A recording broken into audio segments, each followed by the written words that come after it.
Film ini bercerita tentang seorang kurir penyelundup barang ilegal yang tiba-tiba dimasuki oleh sesosok dewa cuy. Lalu dia pun berubah menjadi dewa api yang sangat kuat. Dan selamat datang di Yuga Nizam Report. Ceritanya itu dimulai dari Liu Xiang yang berhasil jadi posisi pertama di balapan motor. Tapi belum sempat senang-senang ya, tiba-tiba ada motor putih yang nyusul dari belakang dengan kencang cuy. Terjadilah aksi salip menyalip yang seru demi mempertahankan posisi puncak. Tapi untungnya usaha keras si Liu Xiang itu gak sia-sia men. Karena ya dia ini tetap keluar sebagai pemenang gitu. Setelah lombanya selesai ya, Liu Xiang itu bareng temannya yaitu si Kasia tanpa sengaja ngelihat saingannya yang ternyata dia itu cewek cuy. Damn bro, spek momi ya kan, anjay. Ya sama seperti saya ya, si Liu Xiang pun langsung jatuh hati pada pandangan pertama gitu. Damn bro, dan coba buat kenalan sama dia. Kiu. Namun ya sayangnya cewek itu tuh sangat cuek banget cuy dan langsung pergi ninggalin dia. Gak lama kemudian ada cowok misterius yang pakai topeng datang minta tolong buat modifin motornya gitu. Karena dia ini suka sama modifan motor si Liu Xiang. Si Liu Xiang yang heran tiba-tiba ada orang so asik kemudian pergi meninggalkannya cuy. Wih motor lu keren banget bro, modifin gue lah, modifin motor gue lah. Lu so asik bangsat. Di Donghai yaitu kota tempat tinggalnya si Liu Xiang itu lagi parah-parahnya kekeringan cuy. Sampai-sampai nggak ada air sama sekali buat kebutuhan sehari-hari. Wilayah itu dipimpin sama Ao Guang dari klan D yang ternyata dia itu punya tampungan air sendiri men. Wah ini mah kapitalis banget coy. Nah di tempat penyelundupan Liu Xiang itu dapat misi dari bosnya buat nganterin sebuah paket. Selama perjalanan dia ini ngelewatin kota-kota yang subur banget ya. Tapi pas nyampe ke kota yang kumuh kelihatan banget jarak antara yang kaya sama yang miskin. Setelah beres nganter paket, secara gak sengaja dia ini ngeliat tempat penyimpanan air milik klan D. Karena kasihan sama warga yang kekurangan air, jadi dia ini memutuskan untuk menyabotase tampungan air itu supaya bisa dinikmatin bareng-bareng cuy. Besok paginya Liu Xiang itu dapat pekerjaan lagi cuy. Kali ini dia ini disuruh untuk ngancerin kucing ke alamat tertentu. Tapi pas sampai ternyata alamatnya itu palsu cuy. Gak ada titik lokasinya sama sekali. Pas dia lepasin tuh kucing dan mau cabut, ternyata si kucing itu malah ngikutin terus. Karena gak tega ya akhirnya dia pun bawa pulang tuh kucing cuy. Abis itu Liu Xiang mampir ke istana kebahagiaan buat nonton temennya yaitu si Kasia yang sedang nyanyi. Selesai acara mereka pun langsung buru-buru ke tempat ayahnya Liu Xiang. Sementara itu pangeran klan D yaitu Ao Bing lagi ngobrol bareng anak buahnya ngebahas soal proyek pembangunan yang bakal dijalanin. Gak cuman itu ya, dia juga punya rencana buat nguasain aliran air biar bisa gampang ngendalin kota Donghai. Di tengah perjalanan Liu Xiang itu lewat di depan mereka. Klan D itu langsung ngelirik motornya dan tertarik banget cuy. Tapi ya si Liu Xiang ini cuek cuy dan malah lanjut jalan begitu aja tanpa peduli. Motor lu bagus juga cuy. Mobil lu juga bagus. Itu mah mobil hasil duit korupsi bapaknya cuy. Anjing. Sesampainya di rumah ayahnya yang bernama Li Jing, mereka itu mendengar berita yang menginformasikan tentang distribusi air pada kota Donghai akan diberhentikan akibat dari sabotase air pada penampungannya cuy. Di samping itu juga ayahnya itu malah terus-terusan nyeyeping ke si Liu Xiang ya tentang pekerjaannya hingga membuatnya itu kesal cuy. Gak lama kemudian kakaknya yang bernama Li Jiangxing itu datang ngasih tahu bahwa sekarang klan D telah mengeluarkan perintah untuk menindak tegas penyelundupan. Karena udah gak tahannya si Liu Xiang pun langsung pergi ninggalin tempat itu. Tapi ya siapa sangka ternyata dia ini malah dibuntutin sama si Ao Bing. Yang dimana si Ao Bing ini malah naksir berat sama motornya cuy. Anjing nih orang malah sangit sama motor. Ini fetis otomotif gitu. Damn bro. Oke lanjut. Dalam situasi makin tegang, Liu Xiang itu nekat ngejatuhin pengawalnya si Ao Bing. Terus loncatin mobilnya itu sampai kacanya itu pecah. Karena udah keburu emosi, Ao Bing pun langsung ngamuk dan ngejar si Liu Xiang. Tapi Liu Xiang juga nggak mau kalah gitu. Dia ini berhasil bikin si Ao Bing jatuh. Ao Bing langsung ngeluarin jurus esnya dan nusuk badan si Liu Xiang. Anjing dia punya sihir bangsat. Ya curang ini mah. Wah ini cupu guys. Dan yang lebih parah lagi si Ao Bing ini malah ngebunuh kucing kesayangannya cuy di depan mata si Liu Xiang. Dengan semua kejadian itu, emosi si Liu Xiang langsung memuncak. Dan seketika dia ini tiba-tiba mengeluarkan sebuah kekuatan api men. Bro jadi Human Torch. Dia ini langsung ngebalas si Ao Bing dengan pukulan yang bikin tangan si Ao Bing ini langsung terbakar cuy. Habis itu mereka pun langsung mundur. Di rumah si Ao Bing itu cuma bisa nahan sakit sambil meringis gara-gara luka bakarnya. Wah ini mah cengeng. Anak mami lah dasar memang ya. Anak orang kaya emang gini ya guys. Di sisi lain, tiba-tiba Yongxiang sadar dari pingsannya dan kaget pas tahu dirinya itu udah ada di rumah sakit. Di situ dia juga ketemu sama cewek di awal tadi, cuy. Yang ternyata dia ini adalah seorang dokter juga, men. Damn, bro. Nah, dia ini bernama Su Junsu. Damn, bro, cantik banget, bro. God damn. Gue herannya sama Cina ini, kenapa sama Cina, studio Cina selalu bikin cewek-cewek cantik kayak gini, bro. Animasinya gak kayak Disney ya, yang babi Disney, cok. Bikin malah yang jelek-jelek mulu anjing sekarang mah. Disney time yang fuck you Disney. Oh sorry. Oke, lanjut ya. Selain itu dia juga mulai ngerasa aneh, cuy, karena dia ini bisa denger detik demi detik kejadian di masa lalunya. Terus dia juga keinget sama Kasha dan langsung mutusin buat nengokin dia. Tapi pas sampai dia ini shock banget, cuy, karena lihat kaki temennya itu udah hilang 1 biji, men. Anjir, kasihan banget si Kasha, cok. Memang bener-bener ya si anak babi Aubing tadi, kita harus balaskan dia, coy. Dia yang masih shock atas kejadian yang menimpanya kemudian keluar dari rumah sakit tersebut. Namun di luar, ketua Klende, Ao Guang, mendatanginya untuk meminta maaf dengan memberikannya emas batangan dan mengembalikan motornya gitu. Ya, jadi dia ini pengen diselesaikan secara kekeluargaan gitu kan kasusnya. Mirip-mirip kayak kasus di Wakanda ya, banyak banget kasus yang kayak gini gitu. Tapi ya karena si Yongxiang ini adalah seorang Sigma Skibidi gitu, gue. Dia ini langsung seketika menolaknya, cuy.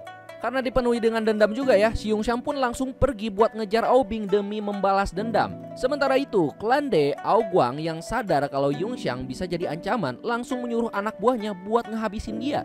Di saat yang bersamaan juga, kakaknya sempat nyusul buat nasehatin dia. Tapi tiba-tiba 2 orang muncul dan menabrak mobil Jingxiang sampai jatuh ke jurang. Melihat kakaknya yang bahaya, Yongxiang langsung gerak cepat buat nolongin dia. Saat mereka jatuh, tiba-tiba 2 siluman muncul dan ngejar mereka dengan niat buat ngebunuh. Pas Yongxiang hampir kena serangan, dia ini langsung ngamuk dan tanpa sadar dia ini malah mengeluarkan kekuatannya sendiri, cuy, dan ngalahin si siluman-siluman itu. Udah ganteng, udah nyerah aja, sini aku cucup. Namun ternyata si siluman ikan itu masih belum kalah, cuy, dan dia malah balik nyerang si Yongxiang. Di saat kritis itu tiba-tiba muncul pria bertopeng yang langsung ngalahin monster itu dan membawanya pergi. Setelah itu Yongxiang buru-buru bawa kakaknya yang pingsan ke rumah sakit. Di sana dia mulai ngerasa ada yang gak beres sama tubuhnya ini, kayak ada sesuatu yang berubah dalam dirinya, cuy. Di sisi lain terungkap bahwa ketua Klende yaitu Ao Guang sebenarnya adalah Raja Naga Laut Timur.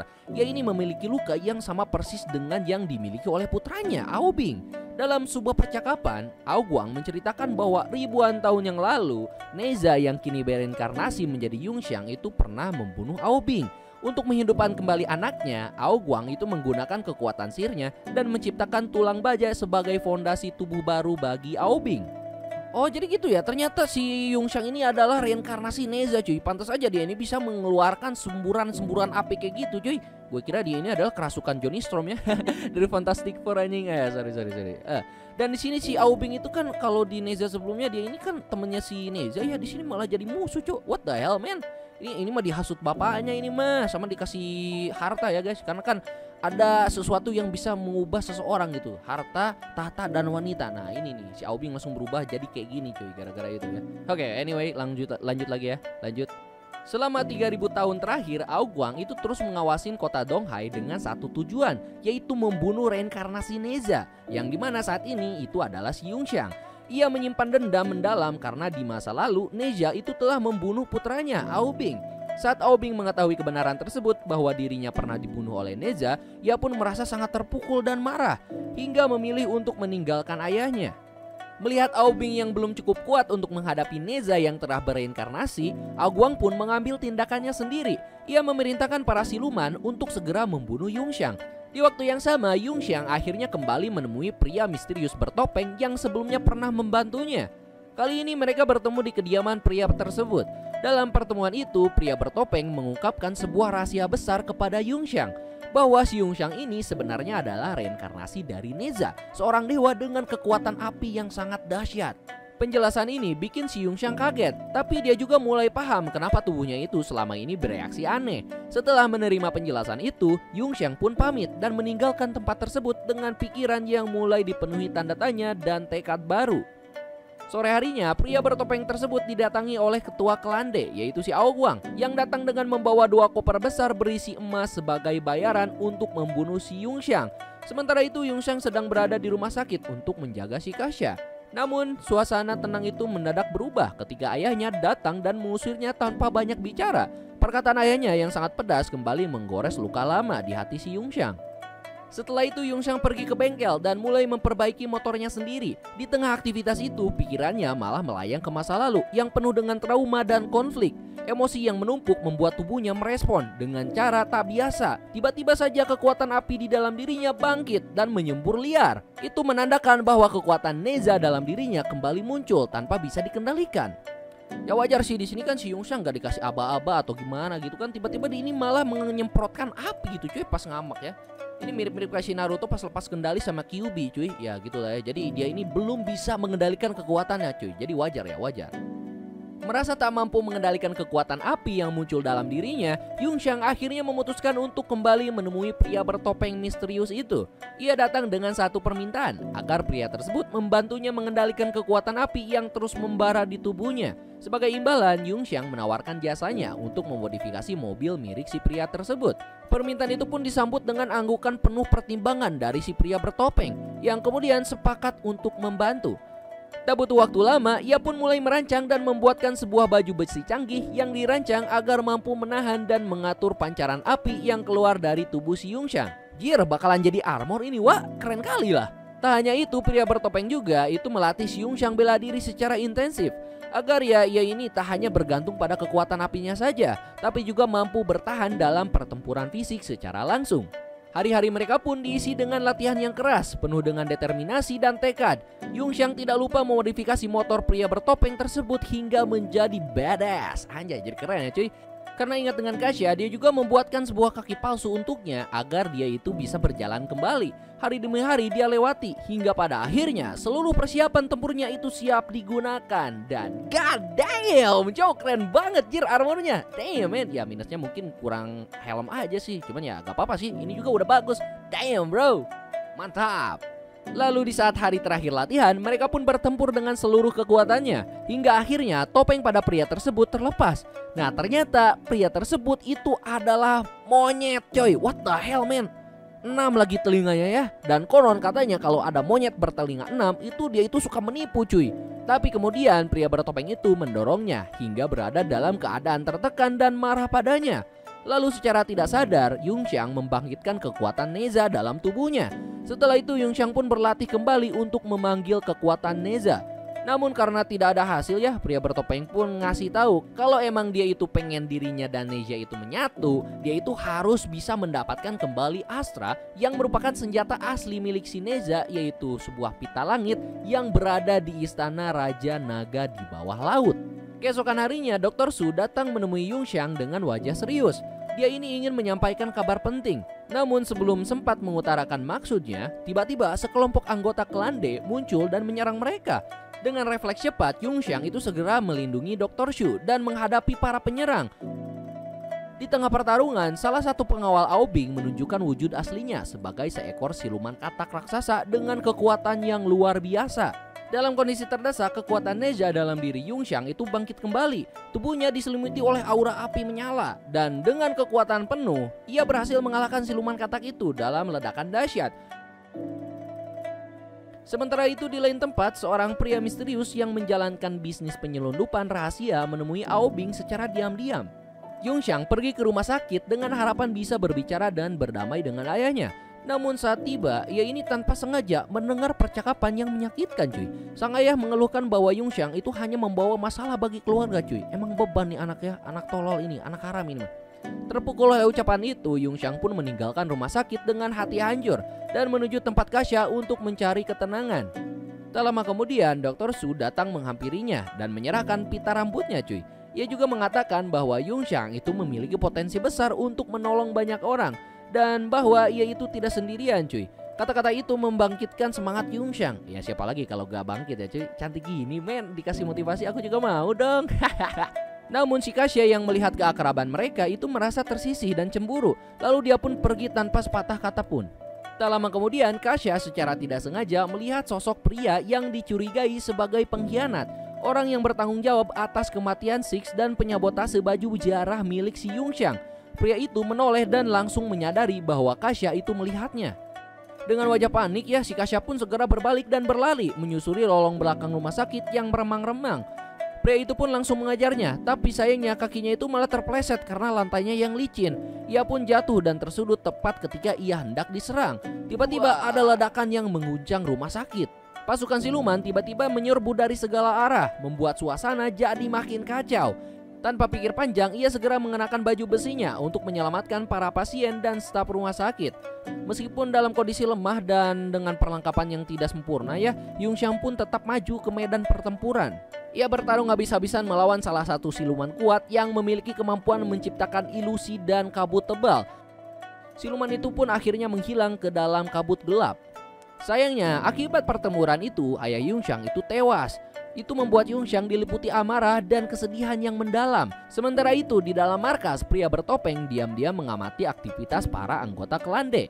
Ia melihat sendiri bagaimana air bersih dari Donghai itu disalurkan ke pusat kekuatan milik Aoguang, digunakan untuk memperkuat kekuatannya. Jir, ini mah korup bangsat. Nah, di sini Aoguang itu udah tahu kalau pria bertopeng itulah yang ngajarin si Yongxiang. Lalu ia pun diserang oleh siluman bayaran yang berhasil menangkapnya. Tak berselang lama, Yongxiang menerobos markas dengan penuh amarah dan langsung melumpuhkan para penjaga yang menghadangnya. Aoguang yang sudah menantinya segera melancarkan serangan dengan pita langit, senjata legendaris milik Sineza yang telah ia curi, cuy. Udah mah korup, maling lagi ya. Dimana-mana yang namanya koruptor itu pasti suka maling bangsat. Jiwa malingnya itu pasti lebih gede daripada perampok anjing. Ah, ini mah emang babi ya guys ya. Para pejabat, para orang-orang besar kalau udah korup, wah malingnya kebangetan. Emang titit lah ya, harus dipotong tuh titit para pejabat ya. Sorry, bukan pejabat di sini ya, tapi pejabat di suatu tempat negeri Konoha cuy. Oke lanjut ya, jangan bahas itu cok, takut hilang gue. Dalam pertarungan itu Yongxiang sempat terjerat, namun dengan kekuatan tekad dan api dalam dirinya, ia berhasil membebaskan diri dan merebut kembali kendali atas kekuatannya. Pertempuran sengit pun terjadi antara Pangeran Aobing dan Yongxiang. Menyadari bahwa kekuatan manusianya tak cukup kuat untuk mengalahkan Yongxiang, Aobing melepaskan wujud aslinya dan berubah menjadi seekor naga raksasa yang mengerikan. Anjir, ini mah naga bear brand cok. Ia pun menyerang Yongxiang dengan cakar dan semburan es yang mematikan, membuat Yongxiang terlempar dan terjatuh ke reruntuhan bangunan. Namun Yongxiang tak menyerah. Ia ini langsung mengeluarkan kekuatan penuhnya dengan mencabut tulang besi pada tubuh sang naga Aobing. Saat Yongxiang dalam kondisi lemah, Aoguang itu mengirim siluman untuk membunuhnya. Pria bertopeng pun datang menyelamatkan dan menangkap siluman itu. Tapi siluman itu mengingatkan Yongxiang pada masa lalu Neza yang ditolak masyarakat cuy. Karena kan kita tahu kalau si Neza itu dulu itu barbar anjir, bunuh ini, bunuh itu ya, karena dia ini dibenci sama masyarakat cuy. Jadi ya si Yongxiang ini gak mau image Neza ini jadi buruk lagi ya. Dan dia pun memutuskan untuk melepaskan siluman tersebut. Setelah itu Yongxiang itu heran, kenapa si pria bertopeng itu mau membantu dirinya cuy. Lalu pria bertopeng itu memberitahu kalau dia itu hanya ingin membantu leluhurnya Neza. Dia juga membuka jati dirinya yang merupakan Sun Wukong cuy, Raja Kera. Damn bro, ini Sun Wukong. Nah udah jelas ini, udah ketebak ya dari awal juga. Dia kan awalnya itu monyet. Ya monyet apa lagi yang ada di mitologi Cina? Ya Sun Wukong lah ci. Kemudian Yongxiang memutuskan untuk pergi ke istana para naga, mengambil asra milik Neza untuk bisa mengalahkan Raja Naga dan mengembalikan air Donghai. Sesampainya di bawah laut, dia pun langsung diserang oleh hiu yang mengejar. Namun dengan cepat dia ini bisa menaklukkan dan menunggangi hiunya cuy. Anjay, naik hiu cuy. Tralala tralele. Akhirnya dia sampai juga di inti istana para naga. Di sana dia lihat para hewan pengendali air dalam keadaan terkurung dan terikat oleh pita langit. Senjata milik Neza yang sekarang ini malah dipakai buat nyiksa mereka cuy. Anjir, ini mah perbudakan bangsat. Wah. Nggak tinggal diam ya, Yongxiang pun langsung bertindak dan mengambil paksa pita langit miliknya yang mengikat hewan tersebut. Namun akibatnya guncangan besar pun terjadi. Tapi sayangnya Yongxiang tetap tidak bisa mengambil pita tersebut. Gak lama kemudian sang Raja Naga Aoguang itu keluar memperlihatkan Dr. Su yang berhasil ditangkap oleh siluman bayarannya. Anjir, ini mah aduh kasihan si bebek coy. Keadaan jadi gak menguntungkan buat Yongxiang, apalagi dia belum sepenuhnya pulih. Di sisi lain Dr. Su yang juga ikut terseret dalam kekacauan ini gak tinggal diam. Saat salah satu siluman mencoba menyerangnya, dia ini dengan berani menjepit tangan makhluk itu cuy. Sayangnya ya siluman itu berhasil lolos dan langsung mengejarnya. Sementara itu Yongxiang terus dihujani serangan oleh Raja Naga. Dia benar-benar terdesak dan saat berhasil mendekat untuk melawan balik, ternyata itu semua cuma jebakan cuy. Raja Naga itu langsung melepaskan serangan petir yang menghantam tubuh Yunxiang dengan keras. Dalam kondisi sekarat, Yunxiang melihat Dr. Su terjatuh. Emosi pun meledak, amarahnya memuncak dan membakar seisi ruangan. Dengan kekuatan yang tersisa, dia menghancurkan 2 siluman yang mengganggu, bahkan membuat Raja Naga sempat kewalahan. Hewan pengendali air yang sebelumnya ia selamatkan juga ikut membantu, mendinginkan tubuhnya yang mulai terbakar karena suhu tubuhnya itu meningkat drastis cuy. Namun belum sempat bernapas lega, Raja Naga tiba-tiba bangkit lagi. Ia membunuh hewan itu dan menelan mutiara naga untuk memperkuat dirinya. Akibatnya, para naga sungai pun bangkit dan menciptakan gelombang tsunami besar yang mengancam akan menenggelamkan seluruh kota Donghai. Yunxiang yang panik mencoba menghentikan mereka. Ia menarik pita langit sekuat tenaga, berusaha menghalangi para naga agar tidak keluar dari tempatnya. Tapi kekuatannya itu belum cukup. Pita itu terputus dan istana mulai runtuh. Dalam keadaan tanpa kekuatan dan luka parah, Yunxiang itu disiksa habis-habisan oleh Raja Naga cuy. Kasihan banget lah pokoknya di sini ya. Tapi bukannya menyerah, si Yunxiang ini malah mengamuk sejadi-jadinya cuy. Amarah dan kekuatan Neza yang tersisa meledak dalam dirinya. Ia membakar seisi istana naga dan akhirnya berhasil membunuh Raja Naga dalam pertarungan terakhir itu. Tapi sebagai gantinya Yunxiang itu tumbang kehabisan tenaga. Tapi gak apa-apa ya tumbang juga karena kan ada si Dr. Su akan dirawat gitu kan. Aku juga mau dong. Dr. Su datang menghampirinya sambil menangis, memeluk tubuh Yunxiang yang tak bergerak. Sementara itu kota Donghai yang sudah setengah terendam air hanya bisa menunggu kehancurannya saja. Tapi keajaiban pun datang. Kekuatan Neza dalam diri Yunxiang akhirnya kembali menyala. Tubuhnya bangkit dikelilingi oleh cahaya menyala dan ia bangkit sebagai Neza seutuhnya. Dengan kekuatan baru dan pita langit di tangannya, Yunxiang mengikat para naga sungai dan menghentikan tsunami. Ia pun menunggangi pita langit dan membelah lautan untuk menuju ke Sun Wukong. Dari titik itu, Yunxiang bukan lagi sekedar manusia biasa. Dia udah jadi sepenuhnya Neza cuy. Sang dewa pelindung Donghai yang bangkit demi harapan dan hidup semua orang. Cerita pun selesai. God damn coy. Oke, kayaknya segitu aja ya dari gua. Terima kasih banyak buat kalian semua yang udah nonton dari awal sampai akhir. Bersama gua pengacara pengangguran banyak acara. Jangan lupa klik like dan subscribe. Dan sampai jumpa di video berikutnya.